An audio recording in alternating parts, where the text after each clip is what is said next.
રાજકોટ જિલ્લાના ધોરાજીમાં ખેડૂતોએ સૂત્રોચ્ચાર કર્યા છે। તાલુકા ખરીદ વેચાણ સંઘની ઓફિસની બહાર સૂત્રોચ્ચાર સાથે ખેડૂતોના ધરણા જોવા મળ્યા હતા।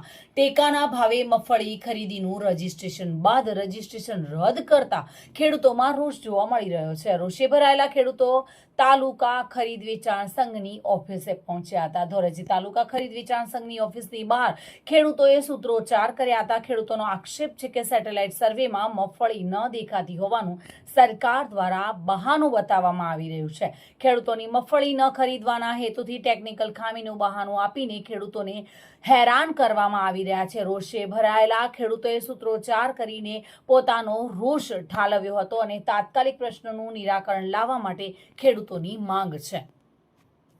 અત્યારે જે સરકાર આ માનવી નોંધણી કરે છે એનું એમ કહેવાનું છે કે સેટેલાઇટ ઉપરથી જે કઈ સર્વે કરે તો સેટેલાઇટ ઉપર તો અત્યારે અમુક ખેડૂતની માનવી ઉપડી ગઈ હોય, એને સેટેલાઇટ ઉપરથી સર્વે કરવું હોય તો ખેતરે ખેડૂતને જાણ કરવી પડે અથવા સર્વે નંબર ચેક કરી અને એ લોકોને શ્રાવણ મહિને ચેક કરવું પડે। અત્યારે 50% માનવી અમુક ઉપડી ગઈ તો એને શું સમજવું? અને આ સરકાર ખાલી કહે છે કે ટેકાના ભાવે લેવી પણ આ મૂર્ખ બનાવવાની વાત છે। સરકારશ્રી દ્વારા ખેડૂતોની મગફળી ટેકાના ભાવે ખરીદ કરવા માટે ખેડૂતો પાસે રજીસ્ટ્રેશન કરાવડાવ્યું। તલાટીઓ મારફત 7/12ની અંદર વાવેતરનો ઉલ્લેખ કરાવડાવ્યો, ત્યારબાદ ખેડૂતોનું રજીસ્ટ્રેશન કરવામાં આવ્યું। પરંતુ આ સરકારે ઘણા બધા ખેડૂતોનું, લાખો ખેડૂતોનું રજીસ્ટ્રેશન રદ કરી નાખ્યું અને એવું બહાનું કાઢ્યું કે સેટેલાઇટ સર્વે દ્વારા ખેડૂતોના ખેતરની અંદર મગફળી દેખાતી નથી।